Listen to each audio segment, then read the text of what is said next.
everybody. Welcome back to Uncle Don's Friday Night Cocktail Hour.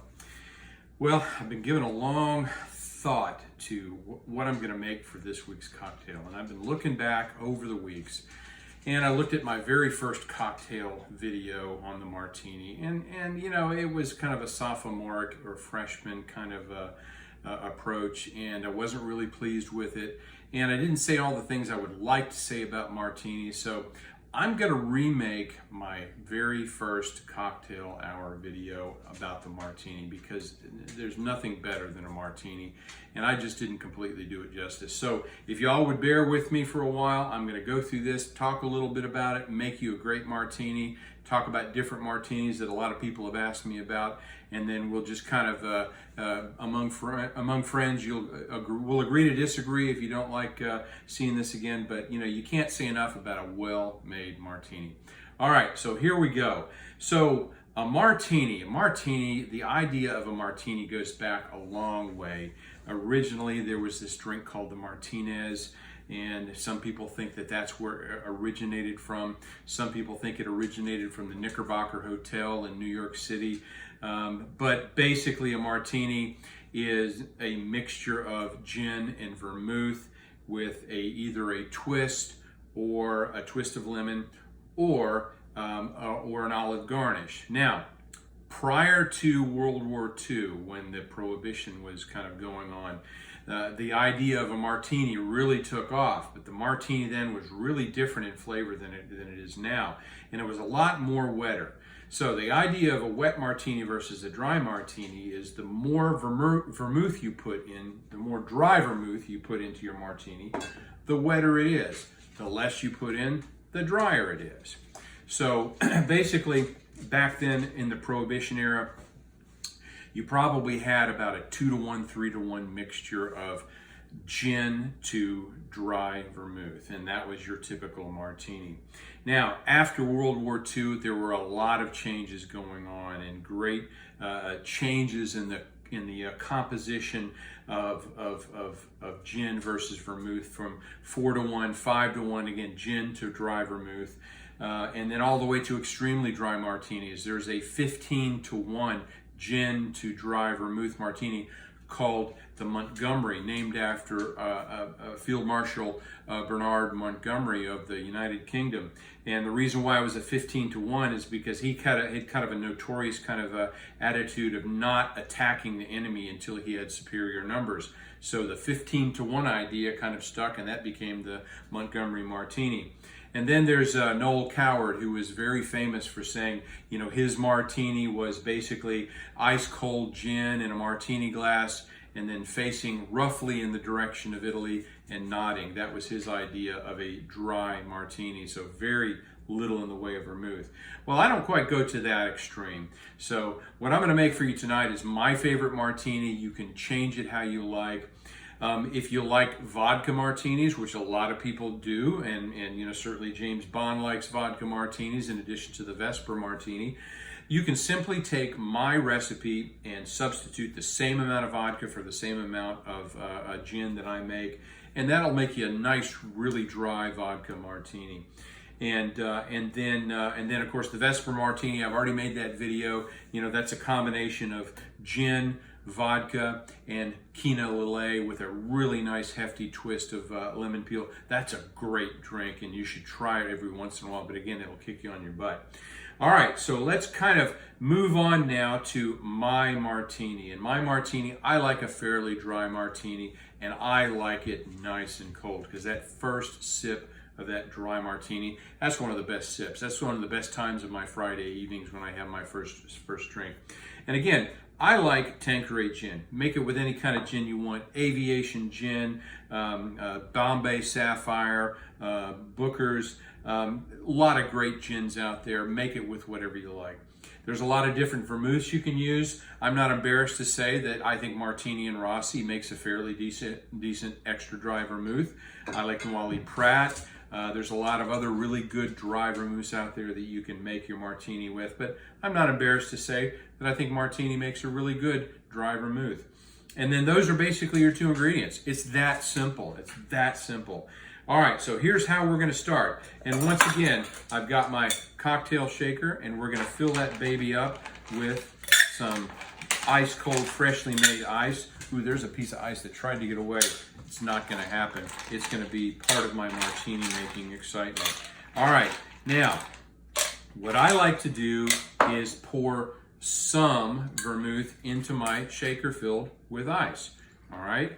And some can be a little bit different from one person to another, but basically the idea is that you're gonna shake this bad boy and you're gonna intermingle the ice with the vermouth, and the vermouth is gonna coat the ice, and then when you later, after you've poured out the vermouth and you put the gin in there, then the gin and that vermouth and a little bit of the ice is going to kind of mix and create you a really nice dry ice cold martini. All right, so here's the first step of this, and we're going to shake this. So you know my catch line here has been take it away, Casey and the Sunshine Band, and I'm not going to stray from that idea right now. So a lot of my friends out there like this Casey and the Sunshine Band issue, so take it away, Casey and the Sunshine Band. Shake, shake, shake, shake, shake, shake, shake your booty, shake your booty, shake, shake, shake, shake, shake, shake, shake your booty, shake your booty. Okay, so there's the first step in making an ice cold, very dry gin martini. So now what I'm going to do is I'm going to take this, leaving the top on, and I'm going to pour the vermouth out. Very simple. Just pour it into your sink. Don't worry about it. It's given up all of its excitement for you to make your very dry gin martini. All right, there we go. Now we've got this cocktail shaker that's just ice cold, and it's filled with ice cubes that are just coated with a nice little slurry of extra dry vermouth. And then you're going to put in your gin. So again, my cocktail shaker has a pretty standard lid, and this is 1 jigger or 1.5 ounces. And I like about a 3-ounce martini. So I'm going to put 2 jiggers, and if you pour over a little bit, that's no problem. Nobody's going to fault you for that. So there we go. There's 2 jiggers of Tanqueray gin, and again, this is the next step here. We're going to get double the Casey and the Sunshine Band excitement for you tonight. So here we go. Take it away. Once again, KC.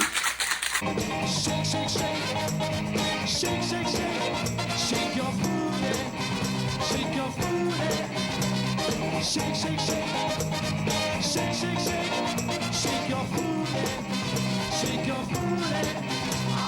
All right, we're back, and this shaker is ice cold, and my fingers are sticking to it. You've heard me say that before, but that's when you know your cocktail is ice cold.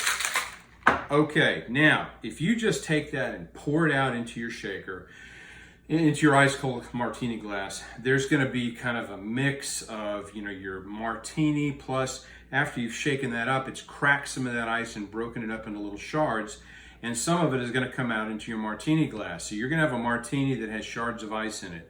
And I gotta be honest with you, that's kind of a letdown. Whenever I go to a bar or a restaurant and I ask for an ice cold a gin martini, very dry, and ask them to shake it like they mean it, when they come back to me and I got a martini that's kind of diluting with ice crystals in it, then I'm like, nah, that's not how I make it at home.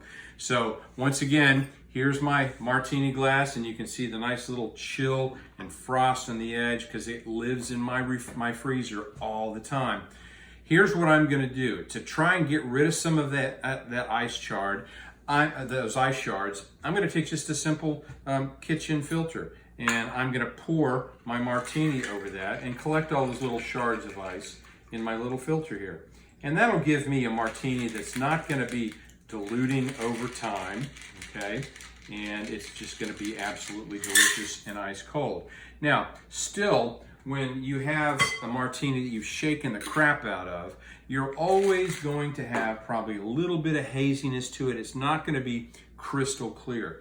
If you want a nice crystal clear martini, then instead of shaking it, then stir it. stir it with a nice cocktail stir, and that will kind of give you a nice, unmuddied kind of looking martini. But you know what? This is a delicious martini. It's what I like, and I'm going to just kind of top it off now with my favorite lemon peel, and nice little hefty hunk of lemon peel that I'm going to pinch into there. And again, when you squeeze this, I like it because you squeeze some of this really fresh lemon oil from the peel into your martini, and that just kind of adds a little bit of flavor, to this, just a little excitement to an already really exciting drink. And then you got a little bit of lemon oil on the edge of your peel. I'm just going to run that around the edge right there, and that'll give me a little excitement. And then I just kind of twist it a little in between my fingers, and then there we go.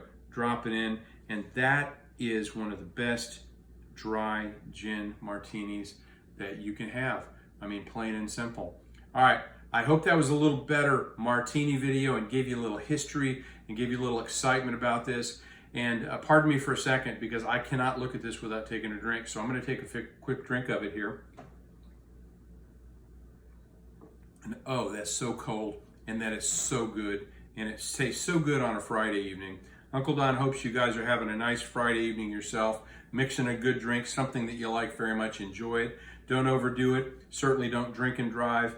I'm going to enjoy this martini big time tonight, and Uncle Don loves every one of you. You guys have a nice weekend, and we will see you next weekend. Now, I'm going to do something a little different now. I'm going to give you a little kind of a tidbit of what we're going to do next week.